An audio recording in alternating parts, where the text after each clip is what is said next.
नमस्कार मेरे प्रिय विद्यार्थियों, आप सभी का WOP के इस चैनल डॉक्टर विनी शर्मा में आपका हार्दिक स्वागत और अभिनंदन है।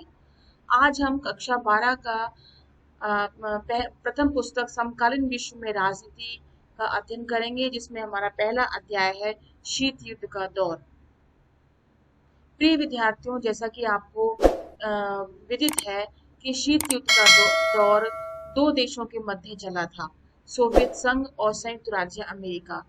जैसा कि आपको पता है, शीत यानी सर्दी या ठंड से लिया जाता है। युद्ध यानी कि तनावग्रस्त ऐसी स्थिति जो शस्त्रों से और अस्त्रों से लड़ा जाता है। विद्यार्थियों, ये ठंड में लड़ा जाने वाला युद्ध नहीं था। यह ऐसा युद्ध था जो शांत वातावरण में लड़ा गया था, बिना हथियारों के, बिना अस्त्रों के और बिना शस्त्रों के और किसी भी अन्य आणविक शक्ति के बिना। तो विद्यार्थियों, शीत युद्ध का यह अर्थ है कि शांति के वातावरण में, तनावग्रस्त वातावरण में, बिना अस्त्रों और शस्त्रों के माध्यम से लड़ा जाने वाला युद्ध। शीत युद्ध का दौर सेकेंड वर्ल्ड वॉर, द्वितीय विश्व युद्ध के बाद शीत युद्ध का दौर शुरू हुआ था। और शीत युद्ध के दौर के बाद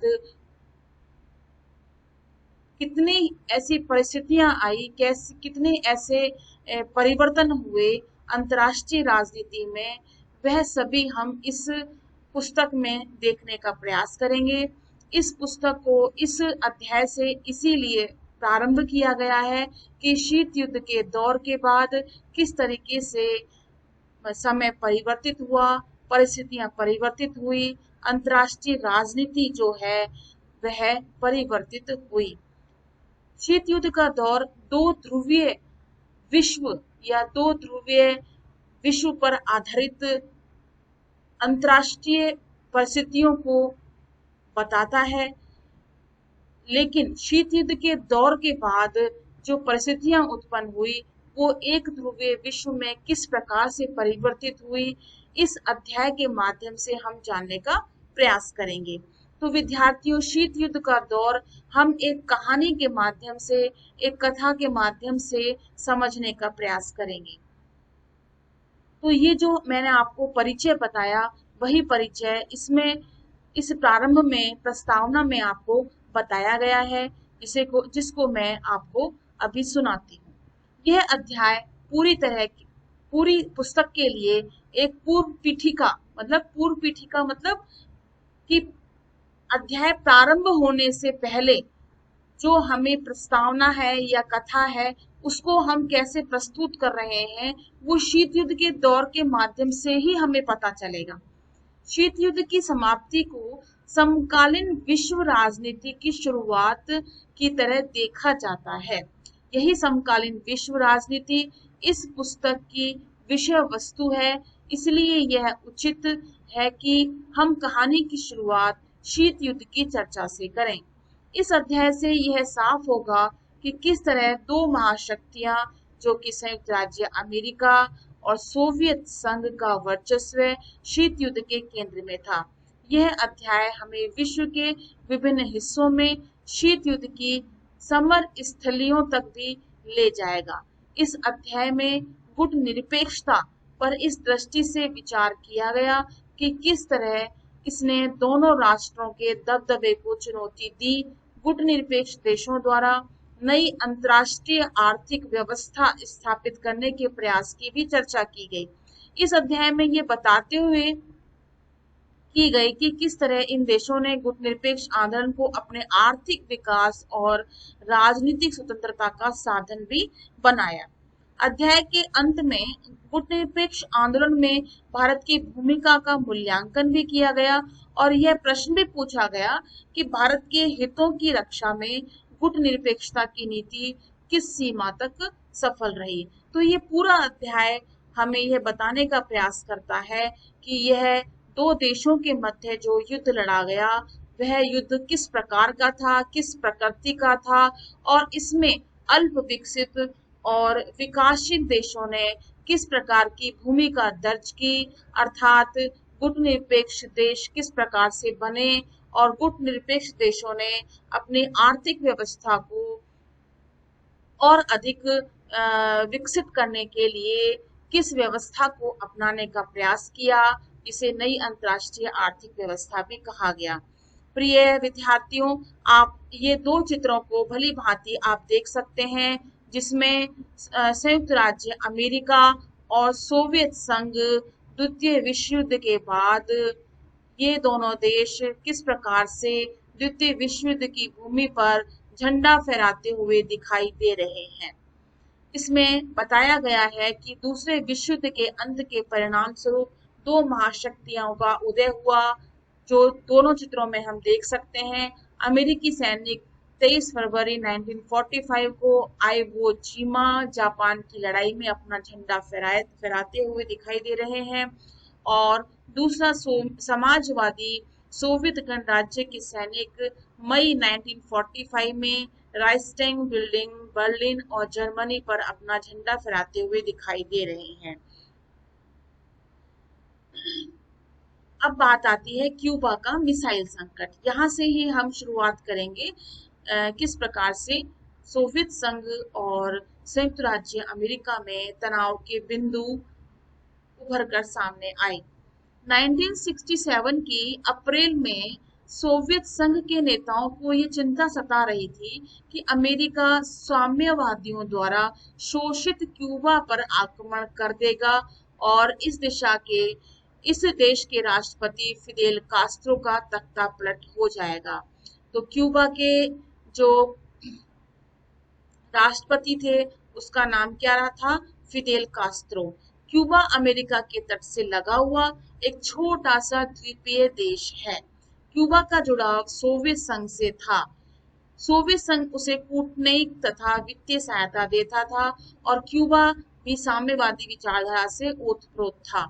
सोवियत संघ के नेता निकिता क्रुश्चेव, तो आप ये ध्यान रखेंगे कि जिस समय क्यूबा पर मिसाइलें तैनात की गई थी उस समय सोवियत संघ के नेता का नाम क्या था? तो क्रुश्चेव उनका नाम था, ये आपको याद रखना होगा। इसके बाद रूस के सैनिक अड्डे के रूप में इसे बदलने का फैसला किया गया क्यूबा को। 1962 में क्रुश्चेव ने क्यूबा में परमाणु मिसाइलें तैनात कर दी और इन हथियारों की तैनाती से पहली बार अमेरिकी नजदीकी निशाने की सीमा पे आ गया। इस चित्र के माध्यम से प्रिय विद्यार्थियों आपको ये बताया गया है कि किस प्रकार से मिसाइलें दाग दी गई। ये चिन्हित किया गया है कि मिसाइलें क्यूबा पर तैनात कर दी गई थी और अमेरिका किस प्रकार से सोवियत संघ से भयभीत हो गया था। हथियारों की इस तैनाती के बाद सोवियत संघ पहले की तुलना में अब अमेरिका के मुख्य भूभाग के लगभग 2 गुने ठिकानों या शहरों पर हमला बोल सकता था। क्यूबा में सोवियत संघ द्वारा परमाणु हथियार तैनात करने की भनक अमेरिकियों को 3 हफ्ते बाद लगी थी।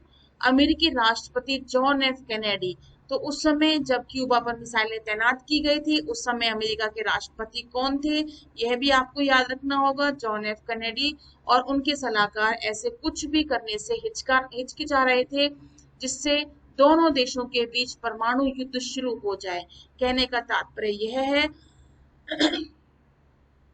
कि क्यूबा में सोवियत संघ के द्वारा मिसाइलें तैनात कर देने से संभवतः अमेरिका भयभीत तो था ही, लेकिन वह इस बात से भी भयभीत था कि कहीं परमाणु युद्ध शुरू ना हो जाए, सोवियत संघ आक्रमण ना कर दे। कैनेडी ने आदेश दिया कि अमेरिकी जंगी बेड़ों को आगे करके क्यूबा की तरफ जाने वाले सोवियत जहाजों को रोका जाए। इस तरह अमेरिका सोवियत संघ को मामले के प्रति अपनी गंभीरता की चेतावनी देना चाहता था। ऐसी स्थिति में यह लगा कि युद्ध होकर रहेगा ही रहेगा। इसी को क्यूबा मिसाइल संकट के नाम से जाना जाता है। इस संघर्ष की आशंका ने पूरी दुनिया को बेचैन कर दिया।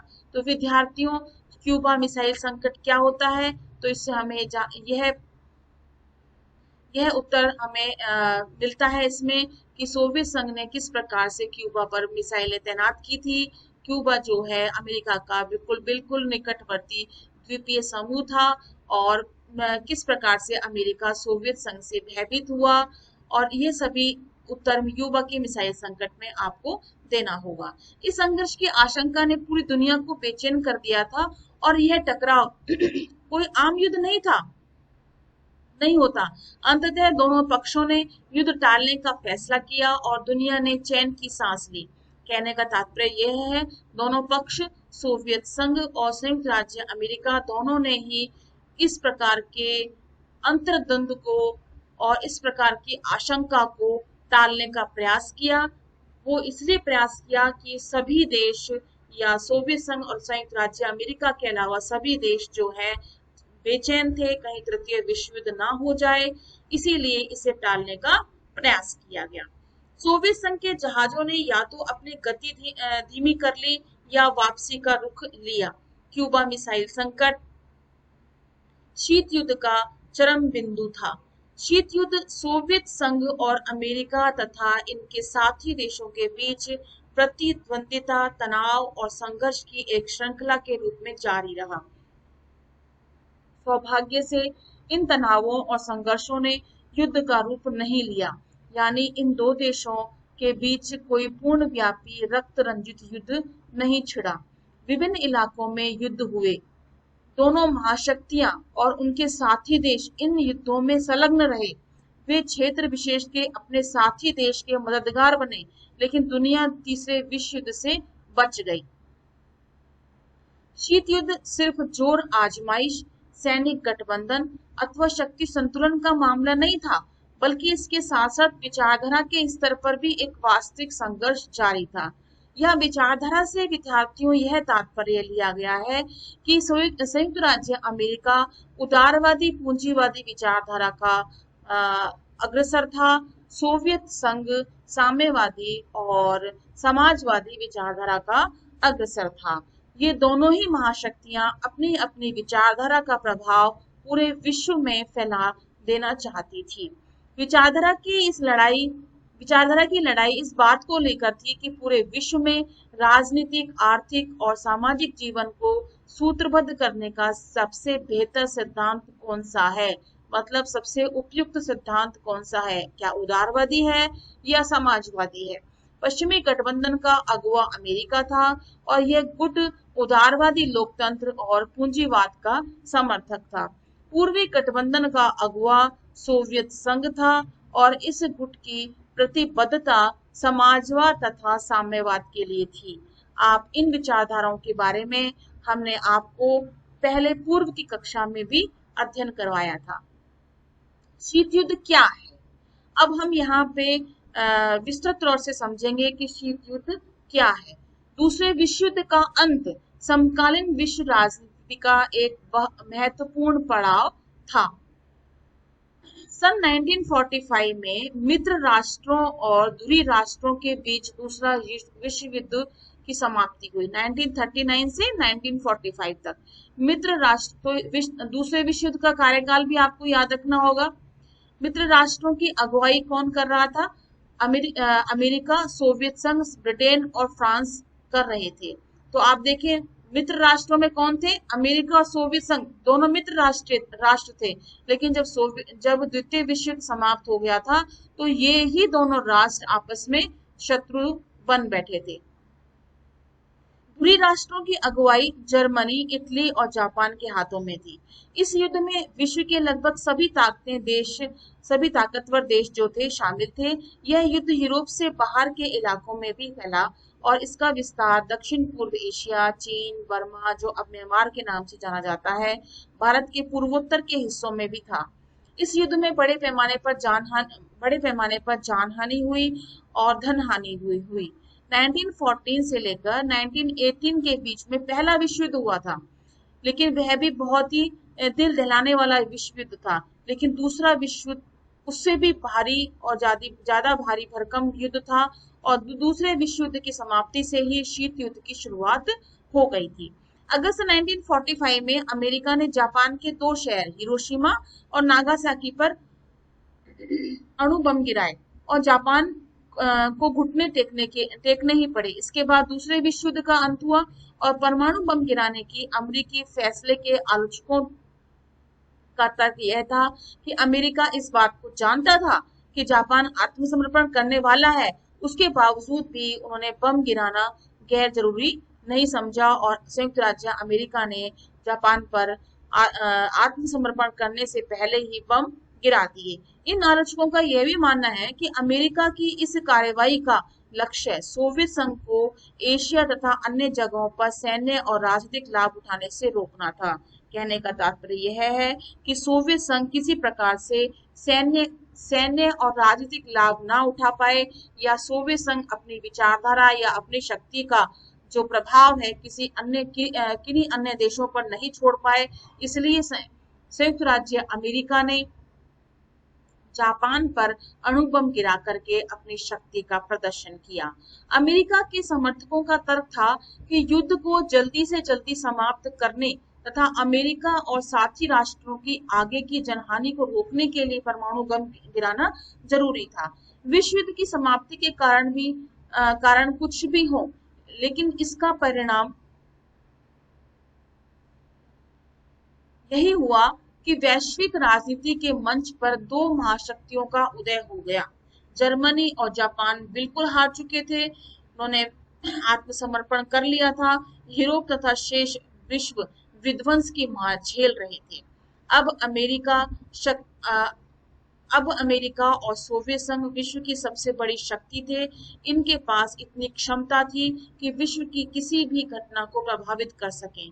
अमेरिका और सोवियत संघ का महाशक्ति बनने की होड़ में एक दूसरे के मुकाबले खड़ा होना शीत युद्ध का कारण बना। शीत युद्ध शुरू होने के पीछे यह समझ भी काम कर रही थी कि परमाणु बम से होने वाले विध्वंस की मार झेलना किसी भी राष्ट्र के बूते की बात नहीं है। यह एक सीधा साधा लेकिन असरदार तर्क था। जब दोनों महाशक्तियों के पास इतनी क्षमता के परमाणु हथियार हों कि वे एक दूसरे को असहनीय क्षति पहुंचा सकें, तो ऐसे में दोनों के बीच रक्त रंजित युद्ध होने की संभावना कम रह जाती है। उकसावे के बावजूद कोई भी पक्ष युद्ध का जोखिम मोल लेना नहीं चाहेगा, क्योंकि युद्ध से राजनीतिक फायदा चाहे किसी को भी हो, लेकिन इससे होने वाले विध्वंस को औचित्यपूर्ण नहीं ठहराया जा सकता। परमाणु युद्ध की सूरत में दोनों पक्षों को इतना नुकसान उठाना पड़ेगा कि उनमें से विजेता कौन है यह तय कर पाना भी बहुत ही मुश्किल होगा। अगर कोई अपने शत्रु पर आक्रमण करके उसके परमाणु हथियारों को नाकाम करने की कोशिश करता है, तब भी दूसरे के पास उसे बर्बाद करने लायक हथियार बच जाएंगे। इसे अपरोध यानी रोक और संतुलन का तर्क भी कहा गया था। दोनों ही पक्षों के पास एक दूसरे के मुकाबले और परस्पर नुकसान पहुंचाने की इतनी क्षमता होती है कि कोई भी पक्ष युद्ध का खतरा उठाना नहीं चाहता। इस तरह महाशक्तियों के बीच गहन प्रतिद्वंदिता होने के बावजूद शीत युद्ध रक्त रंजित युद्ध के रूप में परिवर्तित नहीं हो पाया। इसकी तासीर बिल्कुल ठंडी थी, शांत थी। पारस्परिक अपरोध की स्थिति ने युद्ध नहीं होने दिया, लेकिन यह स्थिति पारस्परिक प्रतिद्वंदिता को रोक न सकी। शीत युद्ध की प्रमुख सैन्य विशेषताओं पर अगर यदि हम ध्यान दें, तो इसमें दो महाशक्तियां और उनके अपने अपने गुट थे। गुट यानी सैन्य गुट थे। इस परस्पर प्रतिद्वंदी गुटों में शामिल देशों से अपेक्षा थी कि वे तर्कसंगत और जिम्मेदारी भरा व्यवहार करें। मतलब जो देश इन गुटों में शामिल थे, तो वो देश इन गुटों के प्रति, इन गुटों में इन विचारधाराओं के प्रति अपना प्रतिबद्धता रखें। इन देशों को एक विशेष अर्थ में तर्कसंगत और जिम्मेदारी भरा बर्ताव करना था। परस्पर विरोधी गुटों में शामिल देशों को समझना था कि आपसी युद्ध में जोखिम है, क्योंकि संभव है कि इसकी वजह से दो महाशक्तियों के बीच युद्ध ठन जाए। जब दो महाशक्तियों और उनकी अगुवाई वाले गुटों के बीच पारस्परिक अपरोध का संबंध हो, तो युद्ध लड़ना दोनों के लिए विध्वंसक साबित होगा। इस संदर्भ में जिम्मेदारी का मतलब था संयम से काम लेना और तीसरे विश्व युद्ध की जोखिम से बचना। शीत युद्ध ने समूची मनुष्य जाति पर मंडराते खतरे को जैसे तैसे संभाल लिया। तो विद्यार्थियों, आप इसमें यहाँ देख सकते हैं जापान की स्थिति। जापान में हिरोशिमा और नागासाकी पर जो अणु बम गिराए गए थे, उनकी स्थिति को आप देख सकते हैं किस प्रकार से भयावह स्थिति चित्र के माध्यम से दिखाई गई है। ये तस्वीरें उस विध्वंस को दिखाती हैं जो अमेरिका द्वारा हिरोशिमा और नागासाकी पर गिराए गए परमाणु बमों के कारण हुआ था। इन बमों को लिटिल बॉय और फैट मैन कहा गया। तो दोनों परमाणु बमों का नाम आपको याद रखना है, लिटिल बॉय और फैट मैन। महाशक्तियों के पास आज परमाणु हथियारों का जखीरा है, उसकी तुलना में ये बहुत कम बम बहुत छोटे हैं, बहुत कम क्षमता वाले हैं। ये बम क्रमशः 15 और 21 किलोवाट क्षमता के थे। इतनी कम क्षमता के परमाणु बमों ने भी अकल्पनीय विध्वंस कर दिया। 1950 के दशक की शुरुआत में ही संयुक्त राष्ट्र अमेरिका और सोवियत संघ ऐसे परमाणु बमों का परीक्षण कर रहे थे जिनकी क्षमता 10 से 15,000 किलोटन थी। अर्थात ये बम हिरोशिमा और नागासाकी पर गिराए गए परमाणु बमों की तुलना में हजारों गुना ज्यादा विध्वंसक थे। शीत युद्ध के दौरान दोनों ही महाशक्तियों के पास इस तरह के हथियार हजारों प्रकार के थे। जरा कल्पना करें हम इसके, तो ये हथियार दुनिया भर में क्या तबाही मचा सकते हैं। तो इन्हीं अणुबमों के आधार पर संयुक्त राज्य अमेरिका ने पूरे विश्व पर अपना प्रभुत्व स्थापित करने का प्रयास किया। दो ध्रुवीय विश्व का आरंभ, मतलब दो ध्रुवीय, एक संयुक्त राज्य अमेरिका और एक सोवियत संघ, दो ध्रुवीय विश्व का आरंभ हो चुका था। दोनों महाशक्तियां विश्व के विभिन्न हिस्सों पर अपने प्रभाव का दायरा बढ़ाने के लिए तुली हुई थी। दुनिया दो गुटों के बीच बहुत स्पष्ट रूप से बट गई थी। ऐसे में किसी मुल्क के लिए एक रास्ता यह था कि वह अपनी सुरक्षा के लिए किसी एक महाशक्ति के साथ जुड़ जाए, दूसरी महाशक्ति तथा उसके गुट के देशों के प्रभाव से बची रहे।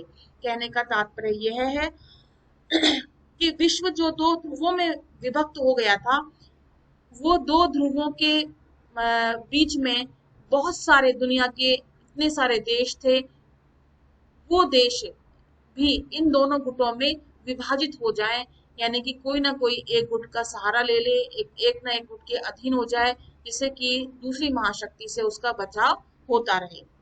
परस्पर विरोधी गुटों के अपेक्षाकृत छोटे देशों ने महाशक्तियों के साथ अपने जुड़ाव का इस्तेमाल निजी हित में किया। इन देशों को स्थानीय प्रतिद्वंदी देशों के खिलाफ सुरक्षा का वायदा मिला, हथियार और आर्थिक मदद मिली।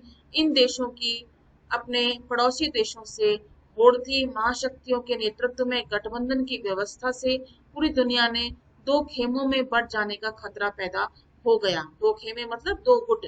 यह विभाजन सबसे पहले यूरोप में हुआ। पश्चिमी यूरोप के अधिकतर देशों ने अमेरिका का पक्ष लिया, जबकि पूर्वी यूरोप के सभी देश सोवियत खेमे में शामिल हो गए और ये खेमे पश्चिमी और पूर्वी गठबंधन कहलाए। पश्चिमी गठबंधन ने स्वयं का एक संगठन बनाया जो 1949 में नाटो के नाम से जाना गया, उत्तर अटलांटिक संधि संगठन नाटो, जिसकी स्थापना 1949 में हुई। इसमें 12 देश शामिल थे और इस संगठन ने घोषणा की कि उत्तरी अमेरिका और यूरोप के इन देशों में से किसी एक पर भी हमला होता है तो उसे संगठन में शामिल सभी देश अपने ऊपर हमला मानेंगे। नाटो में शामिल हर देश एक दूसरे की मदद करते रहेंगे। इसी प्रकार के पूर्वी गठबंधन के जो देश थे वो वार्सा संधि, जिसे वार्सा पैक्ट के नाम से भी जाना जाता है, इसकी अगुवाई सोवियत संघ ने की थी और इसकी स्थापना 1955 में हुई थी और इसका मुख्य काम था नाटो में शामिल देशों का यूरोप में मुकाबला करना। शीत युद्ध के दौरान अंतरराष्ट्रीय गठबंधनों का निर्धारण महाशक्तियों की जरूरतों और छोटे देशों के लाभ हानि के गणित से होता था। जैसा कि हम ऊपर बता चुके हैं कि महाशक्तियों के बीच तनातनी का मुख्य अखाड़ा था यूरोप। कुछ एक मामलों में यह भी हुआ कि महाशक्तियों ने अपने अपने गुट में शामिल करने के लिए कुछ देशों पर अपनी ताकत का इस्तेमाल किया। पूर्वी यूरोप में सोवियत संघ की दखलंदाजी इसका उदाहरण है और सोवियत संघ ने पूर्वी यूरोप में अपने प्रभाव का इस्तेमाल किया और इस क्षेत्र के देशों में सोवियत संघ की सेना की व्यापक उपस्थिति ने यह सुनिश्चित करने के लिए अपना प्रभाव जमाया कि यूरोप का पूरा पूर्वी हिस्सा सोवियत संघ के दबदबे में रहे। पूर्वी और दक्षिण पूर्व एशिया तथा पश्चिमी एशिया में अमेरिका ने गठबंधन का तरीका अपनाया और इन गठबंधनों का दक्षिण पूर्व एशियाई संधि संगठन, जिसे सीटो के नाम जाना जाता है, और केंद्रीय संधि संगठन सैंटो के नाम से जाना जाता है। इसके जवाब में सोवियत संघ ने साम्यवादी चीन ने इस क्षेत्र के देशों मसलन उत्तरी वियतनाम और उत्तरी कोरिया और इराक के साथ अपने संबंध और मजबूत बना लिए। शीत युद्ध के दौरान विश्व के सामने दो गुटों के बीच बढ़ जाने का खतरा पैदा हो गया और ऐसी स्थिति में औपनिवेशिक शासन मसलन ब्रिटेन, फ्रांस के चंगुल से मुक्त हुए नव स्वतंत्र देशों की चिंता यह हुई कि कहीं वे अपनी इस आजादी को पाने के साथ ही खो ना दें। मतलब अभी तो हमने ये आजादी प्राप्त की है और अभी हम इन दोनों गुटों के माध्यम से वापस से उपनिवेश ना बन जाएं। गठबंधन में भेद पैदा हुए और बड़ी जल्दी उनमें दरार पड़ी और साम्यवादी चीन की 1950 के दशक के उत्तरार्ध में सोवियत संघ से अनबन हो गई और सन 1969 में इन दोनों के बीच एक भूभाग पर आधिपत्य को लेकर छोटा सा युद्ध हो गया और इस दौर की एक महत्वपूर्ण घटना है गुट निरपेक्ष आंदोलन। इस आंदोलन ने नव स्वतंत्र राष्ट्रों को दो ध्रुवीय विश्व की गुटबाजी से अलग कर लिया और आप ये सवाल पूछ सकते हैं कि आखिर महाशक्तियों को अपना गुट बनाने की जरूरत क्यों पड़ी। आखिर अपने परमाणु हथियारों और अपनी स्थायी सेना के बूते महाशक्तियां इतनी ताकतवर थी कि एशिया और अफ्रीका यहाँ तक कि यूरोप के अधिकांश देशों की साझी शक्ति का भी उनसे कोई मुकाबला नहीं था। लेकिन हमें ये समझने की आवश्यकता है कि छोटे देश निम्न कारणों से, बहुत से ऐसे कारण थे जिसे महाशक्तियों के बड़े काम के थे, इसीलिए उन पर किसी प्रकार का आधिपत्य स्थापित करने के लिए उन्होंने कोई भी आणविक शक्ति का प्रयोग नहीं किया। पहला कारण था महत्वपूर्ण संसाधन, जिसमें तेल की बात आती है और खनिज संसाधनों की बात आती है, अर्थात प्राकृतिक संसाधनों की बात आती है। दूसरा आता है भू क्षेत्र, ताकि यहाँ से महाशक्तियां अपने हथियारों और सेना का संचालन कर सकें। सैनिक ठिकाने, जहां से महाशक्तियां एक दूसरे की जासूसी कर सकती हैं। और आर्थिक मदद, जिसे गठबंधन में शामिल बहुत से छोटे छोटे देश सैन्य खर्च वहन करने में मददगार हो सकते हैं। ये ऐसे कारण थे जो छोटे देशों को महाशक्तियों के लिए जरूरी बना देते थे। विचारधारा के कारण भी ये देश बहुत ही महत्वपूर्ण थे। गुटों में शामिल देशों की निष्ठा से ये संकेत मिलता था कि महाशक्तियां विचारों का पारस्परिक युद्ध भी जीत रही हैं। गुट में शामिल हो रहे देशों के आधार पर वे सोच सकती थी कि उदारवादी लोकतंत्र और पूंजीवादी समाजवाद और साम्यवाद से कहीं बेहतर है, या समाजवाद, साम्यवाद, उदारवादी लोकतंत्र और पूंजीवाद की अपेक्षा कहीं अधिक बेहतर है। शीत युद्ध के दायरे की अगर बात करें तो शीत युद्ध के दायरे की बात करने से पहले हम उपयुक्त चित्रों को हम देखना चाहेंगे, जिसमें आपको ये बताया गया है। इस चित्र के माध्यम से जो येलो कलर का बॉक्स बताया है, इसमें नाटो के सदस्य राष्ट्र बताए गए हैं, जैसे ब्रिटेन है और बेल्जियम, पेरिस, फ्रांस, पश्चिमी जर्मनी, स्पेन, पुर्तगाल, इटली, ये साम्यवादी देश यानी कि पूर्वी यूरोप के देश बताए गए हैं इसमें। और वार्सा पैक्ट की बात, पश्चिमी यूरोप के देश बताए गए हैं। वार्सा पैक्ट की अगर हम बात करें तो वार्सा पैक्ट में पूर्वी यूरोप के देश इसमें शामिल किए गए हैं, जिसमें मास्को है, पोलैंड है, बर्लिन है, जर्मनी है, वार्सा तो है ही जिस स्थान पर इसका ये संगठन बना था, और चेकोस्लोवाकिया है, रोमानिया है। ये साम्यवादी देश हैं जिनका सोवियत संघ का प्रभाव जिन पर था, और ये सभी देश जो है वार्सा पैक्ट में यानी साम्यवादी विचारधारा से प्रतिबद्ध थे।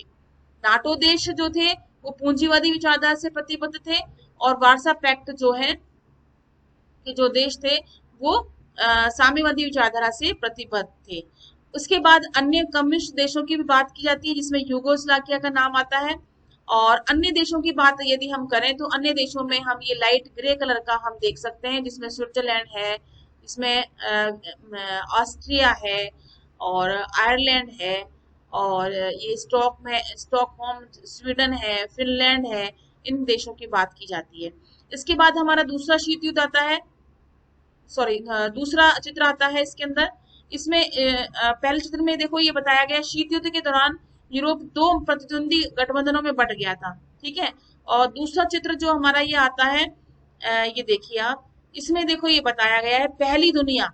तो पहली दुनिया किसे बताया गया है, ये देखो सारा संयुक्त राज्य अमेरिका का, पहली दुनिया क्या है? संयुक्त राज्य अमेरिका। दूसरी दुनिया कौन सी हो गई? सोवियत संघ हो गई, ठीक है, जिसको अब वर्तमान में रूस के नाम से जाना जाता है, ठीक है, साम्यवादी देशों का संगठन पूरा। तीसरी दुनिया कौन सी हो गई? ये देख सकते हैं आप तीसरी दुनिया में, ये वे देश हो गए जो संयुक्त राज्य अमेरिका और सोवियत संघ किसी भी गठबंधन में शामिल नहीं होना चाहते थे, और इन्होंने अपनी तीसरी दुनिया बनाई, जो कि किस नाम से जानी गई? गुट निरपेक्ष देशों के नाम से जानी गई। तो प्रिय विद्यार्थियों, आपको ये दोनों चित्र भली भांति समझ में आए होंगे, और अगर किसी प्रकार का आपको डाउट है तो आप कमेंट बॉक्स में आप लिख सकते हैं, पूछ सकते हैं मुझसे। अच्छा, अब हम शीत युद्ध के दायरों के बारे में हम चर्चा करें तो शीत युद्ध के दौरान अनेक संकट सामने आए।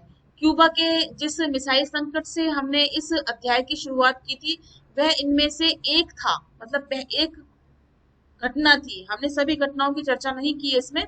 शीत युद्ध के दौरान खूनी लड़ाइयां भी हुई, लेकिन यहाँ ध्यान देने की बात यह है कि इन संकटों और लड़ाइयों की परिणति तीसरे विश्व युद्ध के रूप में नहीं हुई। सबसे महत्वपूर्ण बात यह है कि तीसरा विश्व युद्ध नहीं हुआ, सिर्फ ये तनातनी वार्ताओं के माध्यम से चली, और अन्य देशों में जो युद्ध हो रहे थे उसमें थोड़ी सी छिटपुट घटनाओं के माध्यम से चली।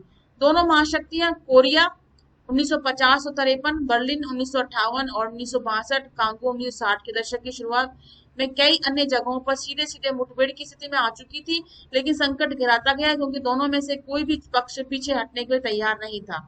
जब हम शीत युद्ध के दायरे की बात करें तो हमारा आशय ऐसे क्षेत्रों में होता है जो जहां विरोधी खेमों में बटे देशों के बीच संकट के अवसर आए। युद्ध हुए, इनके होने की संभावना बनी, लेकिन बातें एक हद से ज्यादा नहीं बढ़ी। कोरिया, वियतनाम, अफगानिस्तान जैसे कुछ क्षेत्रों में व्यापक जनहानि हुई, लेकिन विश्व परमाणु युद्ध से बचा रहा और वैमनस्य विश्वव्यापी नहीं हो पाया। कई बार ऐसे अवसर भी आए जब दोनों महाशक्तियों के बीच राजनयिक संवाद जारी नहीं रह पाया, और इससे दोनों के बीच बहुत सारी गलतफहमियां भी बढ़ गई। ऐसे कई मौके और भी आए जब शीत युद्ध के संघर्षों और कुछ गहन संकटों को टालने में दोनों गुटों से बाहर के देशों में कारगर भूमिका निभाई गई। इस संदर्भ में हम गुट निरपेक्ष देशों की भूमिका को नहीं भुला सकते। गुट निरपेक्ष आंदोलन के प्रमुख नेता में एक सबसे बात आती है महत्वपूर्ण, जवाहरलाल नेहरू जी की। नेहरू ने उत्तरी और दक्षिण कोरिया के बीच मध्यस्थता में महत्वपूर्ण भूमिका अदा करी, और कांगो संकट में संयुक्त राष्ट्र संघ के महासचिव ने प्रमुख मध्यस्थता की भूमिका निभाई। अंततः यह बात उभर कर सामने आती है कि महाशक्तियों ने समझ लिया था कि युद्ध को हर हालत में टालना जरूरी है। इसी समझ के कारण दोनों महाशक्तियों ने संयम बरता और अंतर्राष्ट्रीय मामलों में जिम्मेवारी भरा बर्ताव किया। शीत युद्ध एक ऐसे क्षेत्र से दूसरे क्षेत्र की तरफ सरकता गया, और इसमें संयम का तर्क ही काम कर रहा था। हालांकि शीत युद्ध के दौरान दोनों ही गठबंधनों के बीच प्रतिद्वंद्विता समाप्त नहीं हुई, इसी कारण एक दूसरे के प्रति शंका की हालत में दोनों गुटों ने भरपूर हथियार जमा कर लिए थे, लगातार युद्ध के लिए तैयारी करते रहे। हथियारों के बड़े जखीरे को युद्ध से बचे रहने के लिए बहुत जरूरी माना गया कि हमें इनसे दूर रहना है। दोनों देश लगातार इस बात को समझ रहे थे कि संयम के बावजूद युद्ध हो भी सकता है। दोनों पक्षों में से कोई भी दूसरे के हथियारों की संख्या को लेकर गलत अनुमान लगा सकता था। दोनों गुट एक दूसरे की मंशा को समझने में भूल भी कर सकते थे। इसके अतिरिक्त सवाल यह भी था कि कोई परमाणु दुर्घटना हो गई तो क्या होगा, अगर गलती से कोई परमाणु हथियार चल गए तो फिर क्या होगा, सैनिक शरारतन युद्ध शुरू करने के इरादे से कोई हथियार चला देगा तो फिर क्या होगा, अगर परमाणु हथियार के कारण कोई दुर्घटना हो जाएगी तो क्या होगा। ऐसी दुर्घटना का शिकार हुए देश के नेताओं को कैसे पता चलेगा कि यह शत्रु का षड्यंत्र नहीं था, बल्कि दूसरी तरफ से कोई मिसाइल नहीं दागी गई थी, बल्कि यह महज एक दुर्घटना थी। ये सभी असमंजस की स्थिति, क्योंकि तनाव इतना अत्यधिक हो गया था कि ये सभी कुछ समझ पाना बहुत ही मुश्किल था। अगर हम देखें शीत युद्ध का घटनाक्रम को, अगर हम एक दृष्टि में देखें तो हमें ये पता होना चाहिए कि 1947 से लेकर के 1991 तक ऐसी कौन कौन सी घटनाएं घटित हुई थी जो इस चार्ट के माध्यम से बताई गई है विद्यार्थियों आपको, और आपको एक बहुत अधिक इसमें सुविधा प्राप्त होगी कि इसके माध्यम से हम बहुत सारे प्रश्न इसमें बनते हैं और बहुत सारे प्रश्नों के उत्तर हमें इसमें मिल जाएंगे। देखें आप इसमें 1947 में साम्यवाद को रोकने के बारे में अमेरिकी राष्ट्रपति का ट्रूमैन सिद्धांत था। मतलब साम्यवादी विचारधारा को रोकने के लिए अमेरिका के जो राष्ट्रपति थे उन्होंने ट्रूमैन सिद्धांत का प्रतिपादन किया था। ऐसे ही 1947 से 52 के बीच में मार्शल प्लान बना। पश्चिमी यूरोप के पुनर्निर्माण में अमेरिका की सहायता। 1948 से 49 में सोवियत संघ द्वारा बर्लिन की घेराबंदी कर दी गई और अमेरिका और उसके साथी देशों ने पश्चिमी बर्लिन के नागरिकों को जो आपूर्ति भेजी थी उसे सोवियत संघ ने अपने विमानों से उठा लिया था। फिर 1950 से 53 में कोरियाई युद्ध हुआ। 1954 में वियतनामियों के हाथों में डायन बियन फू में फ्रांस की हार, जिनेवा समझौते पर हस्ताक्षर, 17वीं समांतर रेखा द्वारा वियतनाम का विभाजन, सिएटो का गठन, ऐसे बहुत सारी घटनाएं हुई। ऐसे ही 1954 से 75 में वियतनाम में अमेरिका ने हस्तक्षेप कर दिया शुरू। 55 में बगदाद समझौते पर हस्ताक्षर हुए, जिसमें सैंटो का निर्माण किया गया। 56 में हंगरी में सोवियत संघ का हस्तक्षेप हुआ। क्यूबा में अमेरिका द्वारा प्रायोजित बे ऑफ पिक्स आक्रमण 1961 में। 61 में बर्लिन दीवार खड़ी कर दी गई। क्यूबा का मिसाइल संकट हो गया 1962 में। 65 में डोमिनिकन रिपब्लिक में अमेरिकी हस्तक्षेप हो गया। 68 में चेकोस्लोवाकिया में सोवियत हस्तक्षेप हुआ। 72 में अमेरिकी राष्ट्रपति निक्सन का चीन का दौरा। 78 से 89 में कंबोडिया में वियतनाम का हस्तक्षेप। 79 से 89 में अफगानिस्तान में सोवियत संघ का हस्तक्षेप। इसी प्रकार से 1985 में गोर्बाचोव सोवियत संघ के राष्ट्रपति बने और सुधार की प्रक्रिया प्रारंभ कर दी 85 से। 85 के बाद 89 में बर्लिन दीवार गिरी और पूर्वी यूरोप की सरकारों के विरुद्ध लोगों का प्रदर्शन हुआ। 1990 में जर्मनी का एकीकरण हो गया और 1991 में सोवियत संघ का विघटन हो गया और सोवियत संघ के विघटन के बाद ही शीत युद्ध समाप्त हो गया। ये प्रमुख ऐसी घटनाएं हैं जिन्हें आप स्मरण में रखना आवश्यक है, जिससे कि आपको पूरे शीत युद्ध का जो पूरा दौर है वो विस्तृत रूप से समझ में आ सकता है। तो विद्यार्थियों, इस चित्र को अगर हम ध्यान से देखें तो ये यूएसएसआर है और ये यूएस है और ये पीछे चीन है। तो आप ये देख सकते हैं यूएसएसआर और यूएस यानी कि संयुक्त राज्य अमेरिका किस प्रकार से आपस में मधुर संबंध बनाने का प्रयास कर रहे हैं, लेकिन जो कि यूएसए है वो पीछे से अपनी गुपचुप नीति के माध्यम से किस प्रकार से वह चीन के साथ संबंध स्थापित करने के लिए प्रयासरत है, जिससे कि यूएसएसआर चीन में जाकर के अपने उद्योगों का विस्तार कर सके, वहां पे उद्योग स्थापित कर सके, बहुराष्ट्रीय कंपनियां लगा सके और अपनी विचारधारा को संयुक्त राज्य अमेरिका अपनी विचारधारा को वहां पे प्रभावित कर सके या उस प्रभाव डाल सके। आप देखें इसमें ये दोनों कार्टून मशहूर भारतीय कार्टूनिस्ट कुट्टी ने बनाए और इनमें शीत युद्ध को लेकर भारत के नजरिए को चित्रित किया गया है। और पहला कार्टून उस समय का है जब समाजवादी सोवियत गणराज्य को अंधेरे में रखकर अमेरिका ने चीन के साथ गुपचुप दोस्ती गांठी और इस कार्टून में दिखाए गए किरदारों के बारे में जानकारी जुटाइए। और दूसरे कार्टून में वियतनाम में अमेरिकी दुस्साहस को चित्रित किया गया है। वियतनाम युद्ध के बारे में और जानकारी भी आप जुटा सकते हैं इसके अंदर। ये दूसरा चित्र दिखाया गया है जिसमें अमेरिका ने वियतनाम में हस्तक्षेप कर दिया था वियतनाम युद्ध में। तो वियतनाम ने किस प्रकार से आप इसके बारे में जानकारी जुटा सकते हैं कि क्या क्या परिस्थितियां पैदा हुई थी अमेरिका और वियतनाम के बीच में। तो वियतनाम ने किस प्रकार से अमेरिका को कष्ट में डाल दिया था, ये आप देख सकते हैं इसमें।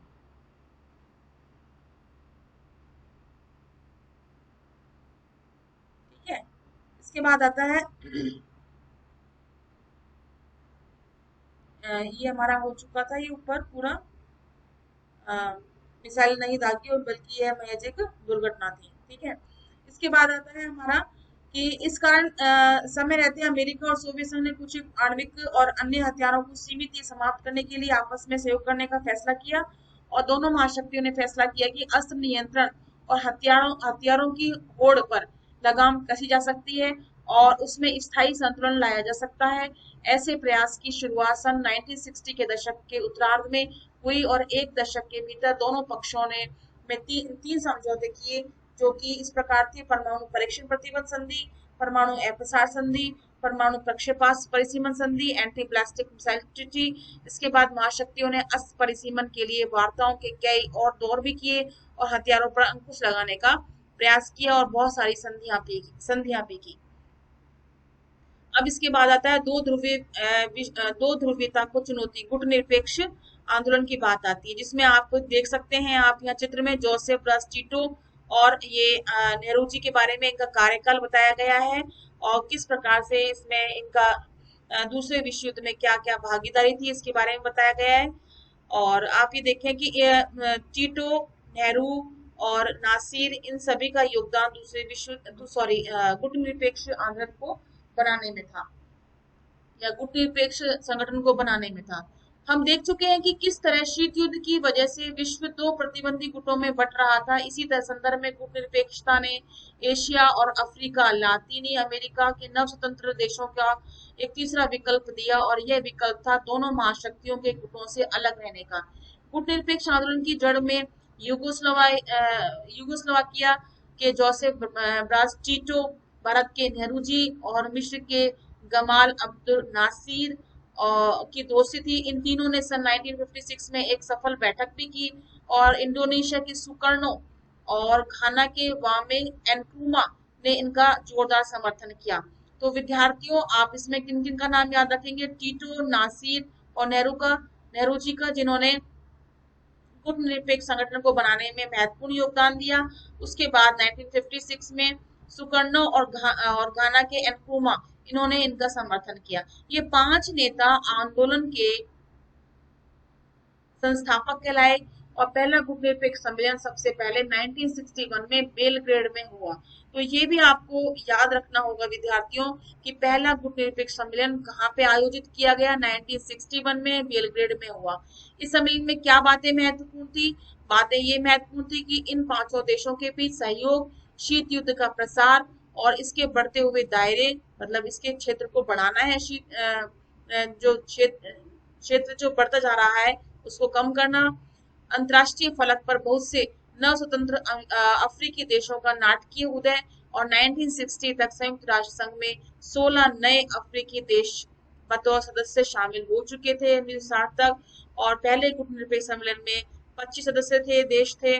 समय गुजरने के साथ गुटनिरपेक्ष आंदोलन की संख्या में बड़ी बढ़ोतरी हुई और 2016 में वेनेजुएला में 17वां सम्मेलन हुआ और 120 सदस्य शामिल हुए और 17 पर्यवेक्षक देश भी इसमें शामिल हुए। जैसे जैसे गुटनिरपेक्ष आंदोलन का एक लोकप्रिय अंतर्राष्ट्रीय आंदोलन के रूप में बढ़ता गया, वैसे वैसे इसमें विभिन्न राजनीतिक प्रणाली और अलग अलग हितों के देश भी शामिल होते गए। इससे गुटनिरपेक्ष आंदोलन के मूल स्वरूप में बदलाव आता चला गया और इसी कारण गुटनिरपेक्ष आंदोलन की सटीक परिभाषा कर पाना भी बहुत मुश्किल है। कहने का मतलब यह है कि गुटनिरपेक्ष आंदोलन किन परिस्थितियों में चालू हुआ था? वह उन परिस्थितियों में चालू हुआ था जब दो ध्रुवीय विश्व की शक्ति, प्रभाव, पराकाष्ठा पे थी और वे दोनों देश जो है, दोनों ध्रुव जो है या दोनों गुट जो है, वह अन्य देश जो नव स्वतंत्र राष्ट्र थे और जो अल्प विकसित राष्ट्र थे उन पर उनको अपने नियंत्रण में लेना या अपने प्रभाव में लेने का उनका भरसक प्रयास था। उस समय गुटनिरपेक्ष आंदोलन की शुरुआत बहुत ही प्रासंगिक थी और बहुत ही महत्वपूर्ण थी। वास्तव में इस आंदोलन में देखा जाए तो है क्या? दरअसल ये आंदोलन क्या नहीं है, यह बताकर इसकी परिभाषा करना ज्यादा सरल है। यह महाशक्तियों के गुटों में शामिल न होने का आंदोलन है। महाशक्तियों के गुटों से अलग रहने की इस नीति का मतलब यह नहीं है कि इस आंदोलन से जुड़े देश अपने को अंतर्राष्ट्रीय मामलों से अलग थलग रखते हैं, यानी कि तटस्थता का पालन करते हैं। गुटनिरपेक्षता का मतलब पृथकतावाद नहीं है। पृथकतावाद का अर्थ होता है अपने को अंतर्राष्ट्रीय मामलों से काट कर रखना। 1787 में अमेरिका में स्वतंत्रता की लड़ाई हुई थी। इसके बाद से पहले विश्व युद्ध की शुरुआत तक अमेरिका ने अपने को अंतर्राष्ट्रीय मामलों से अलग रखा था। उसने पृथकतावाद की विदेश नीति अपनाई थी, लेकिन गुटनिरपेक्षता पृथकतावाद नहीं है। इसके विपरीत गुटनिरपेक्ष देशों ने, जिसमें भारत भी शामिल है, शांति और स्थिरता बनाए रखने के लिए प्रतिद्वंदी गुटों के बीच मध्यस्थता की सक्रिय भूमिका निभाई है। गुटनिरपेक्ष देशों की ताकत की जड़ उनकी आपसी एकता और महाशक्तियों द्वारा अपने अपने खेमे में शामिल करने की पुरजोर कोशिश के बावजूद ऐसे खेमे में शामिल न होने के उनके संकल्प में है कि हम गुटनिरपेक्ष देशों को इन दोनों खेमों में शामिल नहीं होना है, बल्कि हमें शांति बनाए रखनी है, एकता का परिचय देना है और सहयोग का परिचय देना है।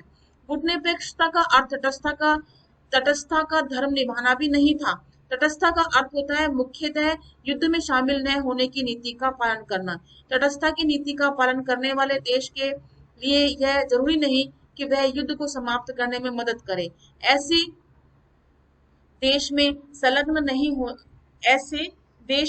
में संलग्न नहीं होते और न ही युद्ध के सही गलत होने के बारे में उनका कोई पक्ष होता है। दरअसल कई कारणों से गुटनिरपेक्ष देश, जिसमें भारत भी शामिल है, युद्ध में शामिल हुए और इन देशों ने दूसरे देशों के बीच युद्ध को होने से टालने के लिए काम किया और हो रहे युद्ध के अंत के लिए प्रयास भी किया।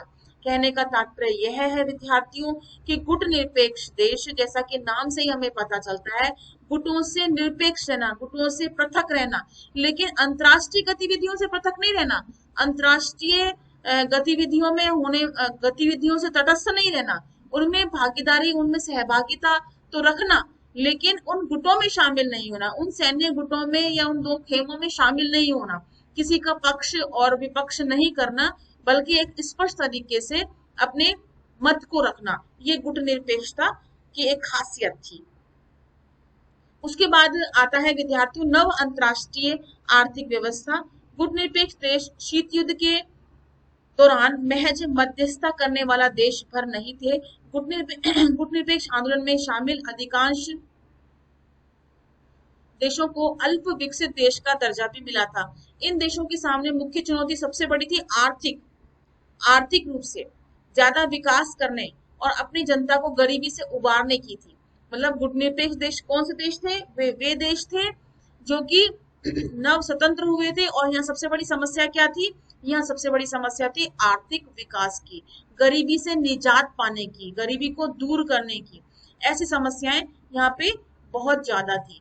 नव स्वतंत्र देशों की आजादी के लिहाज से भी आर्थिक विकास महत्वपूर्ण था। बगैर टिकाऊ विकास के कोई देश सही मायनों में आजाद नहीं रह सकता था। उसे धनी देशों पर निर्भर रहना पड़ता था। इसमें वह उपनिवेशक देश भी हो सकता था जिससे राजनीतिक आजादी हासिल की हो। मतलब इन देशों में धनी ये देश वे भी हो सकते थे जो कि उपनिवेशक थे, लेकिन अभी अभी उनको नव स्वतंत्रता मिली है। इसी समझ से नव अंतरराष्ट्रीय आर्थिक व्यवस्था की धारणा का जन्म हुआ और 1972 में संयुक्त राष्ट्र संघ के व्यापार और विकास से संबंधित सम्मेलन United Nations conference on trade and development अंगटान में towards new trade policy for development शीर्षक से एक रिपोर्ट प्रस्तुत की गई और इस रिपोर्ट में वैश्विक व्यापार प्रणाली में सुधार का प्रस्ताव किया गया। और इस रिपोर्ट में कहा गया था कि सुधारों से अल्प विकसित देशों को अपने उन प्राकृतिक संसाधनों पर नियंत्रण प्राप्त होगा जिनका दोहन पश्चिम के विकसित देश करते हैं। दूसरा, अल्प विकसित देशों की पहुंच पश्चिमी देशों के बाजार तक होगी, वे अपना सामान बेच सकेंगे और इस तरह गरीब देशों के लिए यह व्यापार फायदेमंद होगा। पश्चिम देशों से मंगाई जा रही प्रौद्योगिकी की लागत कम होगी और अल्प विकसित देशों की अंतर्राष्ट्रीय आर्थिक संस्थाओं में भूमिका बढ़ेगी। अब विद्यार्थियों आप इसमें देख सकते हैं, देखो गमाल अब्दुल नासिर, इनके बारे में बताया गया है। सन 1970 तक मिस्र के शासक थे। अरब राष्ट्रवाद, समाजवाद और साम्राज्यवाद विरोध के लिए प्रतिबद्ध थे और स्वेज नहर का राष्ट्रीयकरण किया। इसकी वजह से सन 1956 में अंतरराष्ट्रीय संघर्ष भी हुआ था। अब सुकर्णो को देखिए आप, सुकर्णो 1901 से 1970 उनका कार्यकाल था और इंडोनेशिया के पहले राष्ट्रपति और 1945 से 65 तक रहे। स्वतंत्रता संग्राम का नेतृत्व समाजवाद और साम्राज्यवाद विरोध के प्रति प्रतिबद्ध और बांडुंग सम्मेलन के आयोजक और सैनिक विद्रोह में तख्तापलट हुआ। इसके बाद वामे एनक्रूमा आप देख सकते हैं, घाना के पहले प्रधानमंत्री है ना। इनका कार्यकाल देखो आप 1909 से 1972 तक, कार्यकाल नहीं इनका समयकाल, और कार्यकाल था 1952 से 66 तक। आजादी की लड़ाई के अगुवा रहे, अफ्रीकी एकता और समाजवाद के पक्षधर थे और नव उपनिवेशवाद का विरोध किया और सैनिक षड्यंत्र में इनका तख्ता पलट पलट हुआ। हाँ, अब आप यहाँ देखें कि गुटनिरपेक्षता की प्रकृति धीरे धीरे बदली। इसमें आर्थिक मुद्दों को अधिक महत्व दिया जाने लगा। पहली प्रकृति क्या थी कि गुटों से पृथक रहना, सैन्य गुटों से पृथक रहना, किसी भी विचारधारा के अधीन नहीं होना। लेकिन अब इसकी प्रकृति धीरे क्या परिवर्तित होने लगी, आर्थिक मुद्दों को मतलब सभी देश मिलकर के अपने आर्थिक विकास के लिए पहल करें। बेलग्रेड में हुए पहले सम्मेलन 1961 में आर्थिक मुद्दे ज्यादा महत्वपूर्ण नहीं थे। सन 1970 के दशक के मध्य तक आर्थिक मुद्दे प्रमुख हो गए थे। इसके परिणाम स्वरूप गुटनिरपेक्ष आंदोलन आर्थिक दबाव समूह बन गया। सन 1980 के दशक के उत्तरार्ध तक नव अंतर्राष्ट्रीय आर्थिक व्यवस्था को बनाए या चलाए रखने के प्रयास मंद पड़ गए। इसका मुख्य कारण था कि विकसित देशों द्वारा किया जा रहा तेज विरोध। विकसित देश एक सुर में विरोध कर रहे थे, जबकि गुटनिरपेक्ष देशों को इस विरोध के बीच अपनी एकता बनाए रखने के लिए भी जी तोड़ से मेहनत करनी पड़ी थी। फिर उसके बाद आता है भारत और शीत युद्ध। भारत पर क्या प्रभाव पड़ा शीत युद्ध का। गुटनिरपेक्ष आंदोलन के नेता के रूप में शीत युद्ध के दौर में भारत ने दो स्तरों पर अपनी भूमिका निभाई। एक स्तर पर भारत ने सजग और सचेत रूप से अपने दोनों महाशक्तियों की खेमेबंदी से वो अलग रहा। दूसरा, भारत के उपनिवेशों के चुंगल से मुक्त हुए नव स्वतंत्र देशों की महाशक्तियों के खेमे से में जाने का पुरजोर विरोध भी किया उसने। भारत की नीति न तो नकारात्मक थी और न ही निष्क्रिय थी। नेहरू ने विश्व को याद दिला दिया था कि गुटनिरपेक्षता कोई पलायन की नीति नहीं है। इसके विपरीत भारत शीत युद्धकालीन प्रतिद्वंद्विता की जकड़ ढीली करने के लिए अंतर्राष्ट्रीय मामलों में सक्रिय रूप से हस्तक्षेप करने के पक्ष में था। भारत ने दोनों गुटों के बीच मौजूदा मतभेदों को कम करने की कोशिश भी भरपूर की और इस तरह उसने इन मतभेदों को पूर्ण व्यापी युद्ध का रूप लेने से भी रोका।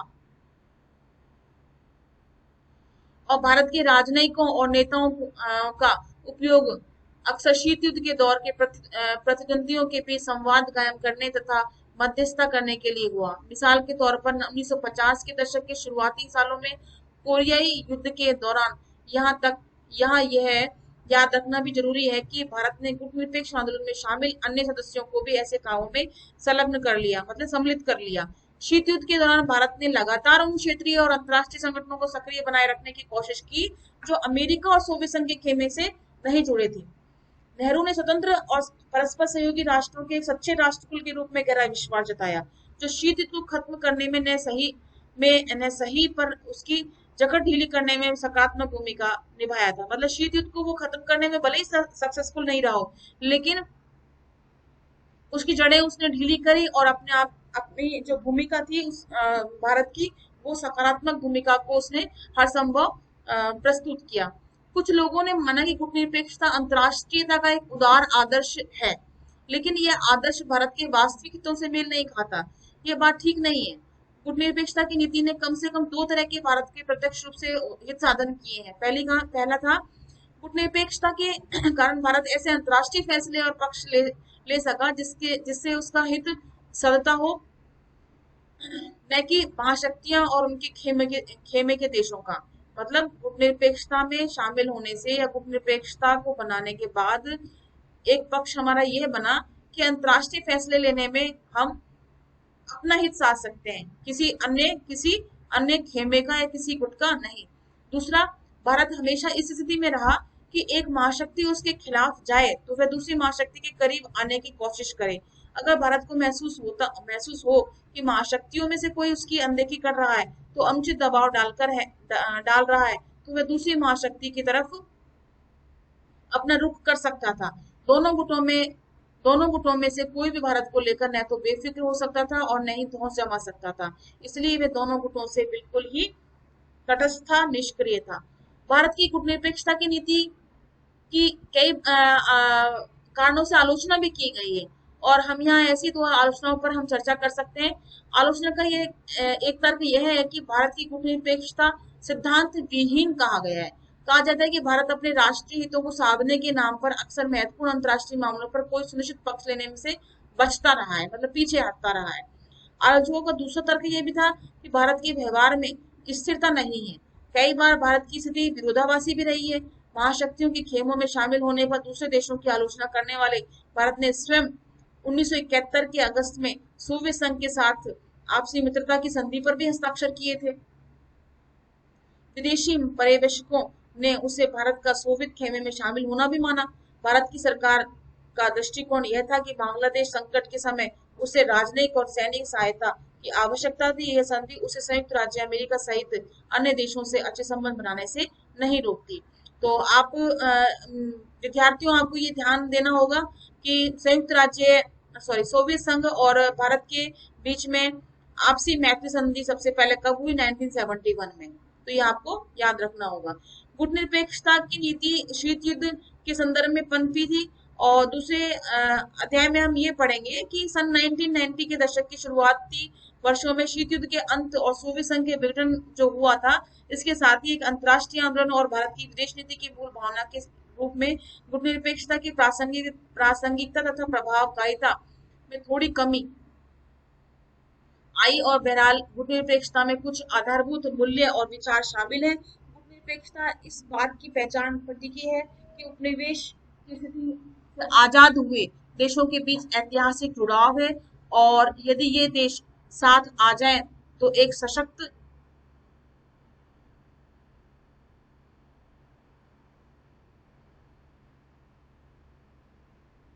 अब इसमें आप ये देख सकते हैं विद्यार्थियों कि इसमें कुछ परमाणु परीक्षण संधियां भी की गई हैं, जिसमें बताया गया है सीमित परमाणु परीक्षण संबंधी ये देखो LTBT है ना। देखो इसमें ये किए गए 5 अगस्त 1963 को हस्ताक्षर किए गए, और ये 10 अक्टूबर 1963 को प्रभावी हो गई, है ना। और परमाणु अप्रसार संधि जिसे NPT कहा गया, है ना, और जिसमें आप ये देखें इसके अंदर 5 मार्च 1970 को प्रभावित हुई। ऐसी सामरिक अस्त्र परिसीमन संधि परिसीमन वार्ता जिसे SALT 1 कहा गया। ऐसी सामरिक अस्त्र परिसीमन वार्ता SALT 2 कहा गया। 72 में के महीने में 79 में इसको पर हस्ताक्षर हुए। ऐसे सामरिक अस्त्र न्यूनीकरण संधि, सामरिक अस्त्र न्यूनीकरण संधि 2, START 1 START 2, है ना। ठीक है, ये संधियों के बारे में बताया गया था। ठीक है, सीमित परमाणु संधियों के बारे में, तो इसको भी आपको याद रखना होगा। तो इसमें हम ये पढ़ रहे थे कि यदि ये देश साथ आ जाए तो एक सशक्त ताकत बन सकते हैं। और गुटनिरपेक्षता का आशय है कि गरीब और विश्व के बहुत छोटे देशों को भी किसी महाशक्ति का पिछलग्गू बनने की आवश्यकता नहीं है। ये देश अपनी स्वतंत्र विदेश नीति अपना सकते हैं, और यह आंदोलन मौजूदा असमानताओं से निपटने के लिए एक वैकल्पिक विश्व व्यवस्था बनाने और अंतर्राष्ट्रीय व्यवस्था को लोकतंत्र धर्मी बनाने के संकल्प पर टिका हुआ है। अपने आप में ये विचार बुनियादी महत्व के हैं और शीत युद्ध की समाप्ति के बाद भी प्रासंगिक हैं। और ये कुछ प्रश्न दिए गए हैं आपके हल करने के लिए, तो आप इनको हल कीजिए, है ना, अपनी नोटबुक में हल कीजिए। और अगर किसी प्रश्न का उत्तर नहीं आता है तो कमेंट बॉक्स में लिखिए और अपने समस्याओं को इसमें बताइए। और इसके साथ ही अगले द्वितीय अध्याय में हम द्वितीय अध्याय के लिए हम दूसरे वीडियो में आपसे संपर्क करेंगे। धन्यवाद।